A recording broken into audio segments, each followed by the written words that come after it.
Bonnie, welcome to the Your Sorority Journey podcast, especially after all the time we got to spend together preparing your recruitment counselors for your recruitment this fall. I'm so excited to have you be a part of our recruitment takeover. I'm so happy to be here and excited to go through everything with you. We were just talking about you're on campus right now, playing a big role in orientations for the new students, yes, before many of them probably end up going through your primary recruitment process here in a few weeks. But we're going to spend a lot of time like talking about the behind the scenes roles, like the unsung heroes of recruitment. Before we jump into that, would you mind just walking us through your sorority journey? Obviously, you can't tell us what chapter you're a part of today, but would love to hear. What your sorority journey has looked like and how it's brought you to the role that you currently serve on Panhellenic. Of course, so going into college, my sisters had both been in a sorority at a school that's probably the size of just my class in general. They were like a fourth of USC. So all I knew about sororities was that they told me of their 30-person member class. So I was so excited to come to USC and get that. And then I was like, oh, wait, there might be like 100 of us in this member class actually. So I remember right away I wanted to make it a smaller community feel and really get into like smaller groups and be a leader so that way I could know more people and become more of a like involved in the community. And so when I went through recruitment, I actually had a broken leg. So I was on yeah, I was on the golf cart with a group of girls called P&M Relations, and I had no idea what that meant. And while I was on the golf cart, I found out that these girls were on the recruitment team, and they had been the girls who were emailing me all summer about how I was going to ride the golf cart, and I didn't even know their names. And so I come to recruitment and I get to meet them, and they were such a good introduction to how big the recruitment process was here at USC, but also how intentional it was. So once I joined my chapter, I wanted to continue to lead in roles where I could be intentional with people, even though it was such a big community. And although it wasn't what I initially expected from my sister's experience, I still think I've tried my best to be intentional in those roles. And that's my biggest goal as the VP of recruitment, is for P&M to like appreciate the P&M relations girls who are driving the golf cart and emailing you all summer, and really just use their time wisely, make sure they feel appreciated. Can you say that last part one more time? Making sure that the P&M relations and other teams that are behind the scenes feel appreciated and seen by all potential new members, recruiters, and just anyone who's a part of our community. That's so good. And I think what's so valuable about whatever size campus that you are on, if you're on a campus the size of your sisters, you can always make it bigger by like finding larger groups of sisters in other chapters, right? Getting connected with like other women's groups on campus and like extending what you get to be a part of with so many other groups. And for a campus like yours that feels like a little overwhelming, you can always make it smaller, right? You can find your people that you just naturally like go to class with in your chapter or in other chapters, or just have similar interests and are on the same like intramural teams or committees in the chapter, right? You can make it the size that you need it to be. And that concept of being intentional, I think, can be so missed in recruitment when we feel so much pressure to be a version of ourselves that we are assuming and projecting the other person is looking for. If it's a potential new member, we are trying to be what we think the recruiter or that chapter is looking for. We're trying to say the right things to our recruitment counselor. And the same can be true in reverse. Like as recruiters, we can try to be the people that we think potential new members are going to click with, or recruitment counselors like trying to like mask part of ourselves beyond being disaffiliated to like get along and be a good mentor. And it sounds like you have served in a lot of different recruitment roles. What has intentionality looked like for you in the widespread of roles you've gotten to play in recruitment? My first big role I remember was in my chapter. I was the video chair of recruitment. And in that role, I was able to create videos for each round of recruitment that all the P&Ms attending my chapter would watch. And felt really intimidating at first. I had to create like a 3 to 5 minute video that encompassed 400 women and what we represent. I was like, how am I fit everyone in this? And so I remember going through my chapter's values and what we were looking for in sisters and how we want to be relatable. And I did that, and I wanted to show parts of us that represented those values. And I also wanted to make sure I was getting members of our chapter from every member class from different years, those who went through it as a sophomore, those who maybe transferred in. and getting also like big little duos, just girls that have like unique experiences, but also maybe the normal experience that many can relate to also. So I think I just try to find ways that the PNMs would relate to our sisterhood and also understand what our values were, and not that we were all just perfect, but we all came through in different ways and still found our people. Yeah, that's so good. I do feel for marketing chairs of chapters in big organizations like yours, where there are so many personalities and like such diverse interests and benefits that every woman would share, like drew them to their organization or values that they cling to. That's like a really hard thing to market, right? Or like demonstrate in like 3 to 5 minutes. You're like, we could be in here for hours with like member testimonials. And I think this is such a good transition into what I want to talk about today of like all the people, all the interests, all the skill sets, right? That our different members bring to recruitment that aren't always the girl picking up a P&M at the door, right? It's not always the recruiter or the first gal who's bumping, and maybe some recruiters don't feel like they're like seen and recognized, and we do have more resources for them. But I would love to hear your thoughts on like how valuable or like the role and the importance of the roles of like the women who are in the back who are overseeing logistics, or maybe on like the Panhellenic side, women who are disaffiliated from their chapter, or maybe on campuses where they aren't disaffiliated but just not recruiting on behalf of the chapter. What value are they bringing to the growth of a community without actually talking to potential new members about the membership opportunity in a specific chapter? Right. I think I could talk about those women for hours. I'm lucky enough that my staff is filled with women who might not directly come in contact with a PNM in person, yet have prepared for them to come through recruitment so much. The first one I would talk about is my big in my chapter. She was the head of our info team. So she was in the back room the whole time. Like she never talked to a PNM, even when her own sister was going through recruitment, she had to stay and do the back room. And I remember like that was really hard for her. I mean, she got there earlier than anyone else in our chapter, sometimes earlier than the president or recruitment chair to prep for that day. And I think one thing that made such a difference for her was when our chapter would give her like social events to go to. That's not the right word, but the info team had a pickleball day where they all got like matching socks, which is just so funny, and went and played pickleball for a part of their day instead of staying late with some of the other members. And I think her being seen and people knowing like you've been working so hard, like go do this fun thing with your sisters, and like the reason why you joined our chapter was to work for it, but also because you're a part of us and we value you so much. So I think seeing all the hard work she put into it and how our Panhellenic community wanted to repay her with something just like pickleball, which was so fun to get her mind off how stressful recruitment can be, was really great. And then the other woman would be our head chapter captain, which is a new position this year. And she has been working so hard this summer. Her name's Gracie. And right now she's just making the chapter captain playbook, which is again the first. And she pretty much is just making the outline for a brand new role that we have just continued to evolve. And I just respect her so much for continuing to work behind the scenes and create this plan so that way PNMs and recruiters can run smoothly. They can go into their event and they can do all of that in a smooth manner and not have to be stressed about lining up outside because she'll have it all squared away for them.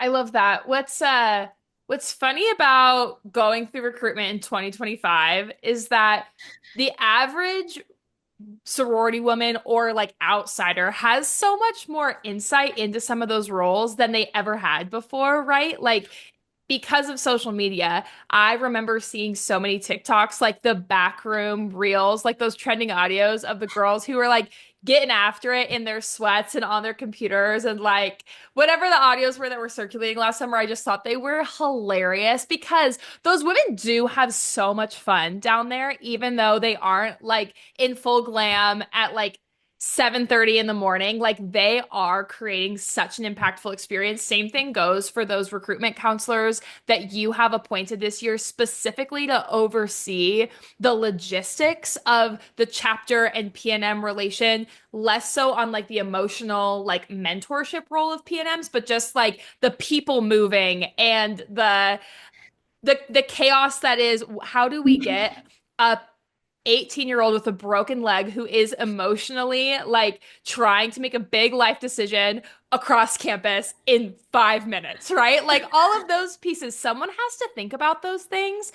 But for whatever reason, it can feel a little bit like more disconnected. Having gotten to work with or like be in close community with women who do have those experiences, what are some things that you have noticed really motivate them in their roles? Or what are some ways that we could be more motivating and encouraging to them in their roles? I think definitely just like giving them shout outs, whether that's at team meetings or on social media, making sure we're not just saying, meet the recruitment counselor who you're going to be best friends with, but also meet the person who trained them, meet the person who gave them the ability to do these things, whether that's on social media or at our sorority 101 orientation day. We try to make sure to announce those girls. This year, for I think the first time, at least that I know of, we're doing all of our chapters do a Go Greek round where the P&M is watching a 3 to 5 minute video of each chapter. But this year we're going to do Go Greek Panhellenic, where there's also a video for Panhellenic. And one of our goals is to literally introduce all of our recruitment team in that video, and all thousands of our P&Ms will watch it. And I think that's a great way for them to better understand the face behind all the logistics that are happening. Like, who planned for us to walk from here to here? Oh, Gracie, who literally timed how long it took to get to here from here and make sure you made Oh, it to dinner on time and also got the ice cream truck. So I think things just like that, we really want to introduce them, and also PMs kind of understand what position they are. I think if I never had those girls driving on the golf cart, I probably wouldn't have had such a pool to be in the behind the scenes of recruitment, because those PM relation girls, I still text them to this day and I'm like, happy birthday, I'm vice president of recruitment. And they're like, this is so perfect. And so I think having them see those connections and how you can be a leader in your community, not just within your chapter, but also Panhellenic and within recruitment, I think it's really important for them to see early on. yeah. And I think this is really a call or an encouragement to vice presidents of recruitment or membership of specific chapters or the vice president of recruitment counselors over the Panhellenic community. This does come down to you at a certain point. Like there is a responsibility for you not just to encourage and support those who, yes, do have an emotional job. I'm not going to say that PNM facing recruitment counselors or recruiters aren't carrying a lot of weight and do need some support. And if that's you, come back next week. Like we got something for you. If you are like one-on-one, like on the ground feeling like your work really has that direct correlation with the growth of your community, like we do want you to feel encouraged and supported, but not at the loss of the other women who are playing a huge role in your role being easier, feeling encouraged, supported, and motivated as well. And I guess it would just be helpful for us to talk about like if you are that woman, if you are a backroom girl, if you are a logistics oriented member of Panhellenic Exec or on the Panhellenic recruitment team, how can you find the correlation between the work that you're doing and the growth of your community? Like, how can you stay motivated and encouraged? What are your thoughts? So I think I have done a bunch of logistical planning this year, whether it is ordering the golf carts I recently did or reserving a storage pod that will hold a bunch of our snacks and reserving rooms. I think as I'm doing that work, like one of the miscellaneous things I'm doing is uploading P&M videos into Campus Director, like copy paste over and over. As I'm doing it, there are times where I'm like exhausted and was like, is this like, what am I doing? Like it feels draining, but I think reminding myself of the why and like of like how important and the feeling of bid day is and things like that really get me through. And I think also supporting my team by telling them we just got this many P&Ms, that's this many more P&Ms who are going to run home. Like we're so excited to see their happy faces. And we're also recruiting the people who are going to be us one day. Like I know that someone in this new member class is hopefully going to be vice president of recruitment one day. And I just know that the better her experience is, maybe the more inspired she'll be to be in this role one day. That is so good, Bonnie. If you've heard me speak before, like you've heard me talk about how a very pivotal moment in my sorority journey was on my bid day, hearing the chapter president at the time say, I know that we just invited our next chapter president to be a member of this chapter. And I think obviously there are some executive board positions or just like roles in recruitment that get a lot of appreciation or praise or even just like public recognition because they're like on Instagram Live answering questions, or like they are the girl who everyone's emailing because their email is on the website, or they are the person at the table that everyone comes and talks to, or on the chapter side, like they are the girl like ringing the bell to like make it a public introduction of who the sorority is. So there are those like very front facing roles, but I guess I just want the women who are in these roles to feel really encouraged that if you have a skill set that is different from chapter president or vice president of recruitment or bump leader or rotation group, blah, blah, blah, whatever those roles are that get a lot of attention, head pai kai, head chapter captain, etc. Your skill set is so valuable and important to the holistic thriving of our community. If we only had women who had public speaking or high levels of extroversion skill sets, we would be so bubbly and off the walls and disorganized and chaotic, right? Can you imagine if we had like thousands of women who could be chapter president? Like we would just have chaotic and disorganized room of visionaries. And while that's like so beautiful, if you are in those roles listening to this episode, if you are that vice president of recruitment and if you are that chapter president or Panhellenic president, we need your vision. And we also need the women who go unseen to continue balancing the budget and like keeping track of all of the infractions and making sure that the PNMs are getting connected with the right recruiter to give them the best experience in your chapter, or highlighting every woman's experience through the video. Whatever the role is that you're playing in recruitment, we need you. And our potential new members would not have the same experience without you. Our recruiters, our recruitment counselors, and our leaders who are really front facing with PNMs would not be well supported to ensure that is a positive experience without you. So own your skills, like own the value that you are bringing and the contribution that you're making, because we could not do it without you. And in the same breath, if you are any one of those people who are benefiting from the work that those backroom, those unsung heroes of recruitment are doing, appreciate them. Give them an opportunity to just get out of the house or get out of the student union and go to your favorite cafe for lunch or whatever that break is that might look different from everybody else, to make sure they feel appreciated and loved. And I'm so glad that you brought that up, Bonnie, because we just need to make sure that these women know that we could not do this without them. I agree. We this year had trouble recruiting our chapter captains because almost everyone who was interested was like, "But will I talk to PNMs?" And it was like, "Well, like honestly, no, like not really on purpose at least. Like you might run into that, but we're not planning for it." And so we worked so hard this year to make that experience more attractive and intriguing to them. We texted every single chapter president and asked for a list of recommendations of girls who are always on time. They're great at keeping a schedule. They can manage large groups of people, stuff like that. And we texted those girls individually, like, "Hi, this is Bonnie, and I've heard that you would be great at this, and here's why." Like, someone thought so highly of you to recommend you. And I think that alone got so many more girls interested because they felt like, "Oh, I can do something in recruitment." Like, I kind of thought I had to stay behind the scenes, or like I needed to get an excuse because I'm not the best recruiter, but there's a role for everyone. And we've also made, like, not made, but all chapters have agreed they're going to provide like a gift basket to their chapter captains with like a handwritten note, because my very first vice president recruitment chair meeting with the recruitment chairs from every chapter, I said, "Okay, so like what's the feedback from last year?" A hand shot up and said, "We need chapter captains again." Like that changed the chapter's experience, having the same people at their chapter every time to rely on. If it rains, these people know the rain plan. If P&M isn't there, they know what to do. Like these people Yeah. become experts on the chapter they're assigned. This is so valuable. And what I love what you just brought up is it's not just relevant to recruitment, it's relevant to like our entire sorority experience, future careers and lives. There is so much power from calling out strengths that we see in other women. It combats and breaks down any culture of competition or trying to like one up people that we're doing life with. When you hear the value that you bring to a space, you show up more confidently in that space.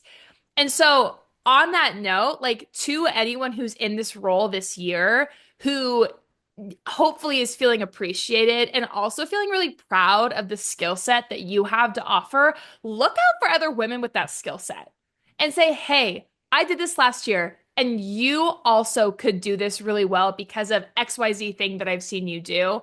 Or if you're in a leadership role and you don't have that skill set, but are noticing that in other women for next year in this recruitment cycle, like definitely call that out in them because I think it's I think it's true that for better or worse, there are just certain skill sets that are more public than others. So when we're able to tap into some of those like logistical or organizational skills that are really needed in some other areas of not just recruitment, but our overall like organizational functioning. It makes such a difference in ensuring that we're creating strong leadership cultures that are sustainable, not just, oh, thank God we had Bonnie for that role because no one else could do it. Like when we become irreplaceable, our organizations become really fragile. Like we need to train women to be able to take on these things after us because our time is limited in what we're doing. So I'm so glad you guys instituted that this year and got such a positive response. I can't wait to hear how it goes. It's been so exciting. I'm so happy to have this role, and I really hope the girls enjoy it this year. We have a lot of fun surprises for them planned that I really hope makes them feel appreciated. Mhm. That's awesome. Well, Bonnie, as we wrap up, is there anything you want to leave our unsung heroes with as a encouragement or motivation going into recruitment this fall? Just that we could not do it without them. They are the gas in our tanks. Like the car would stop moving if we didn't have them backing us up. And I just hope they feel appreciated and are surrounded by women who appreciate them and are intentional with their time.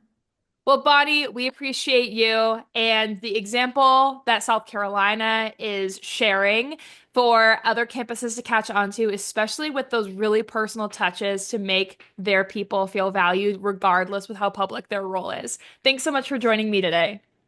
Of course, thank you.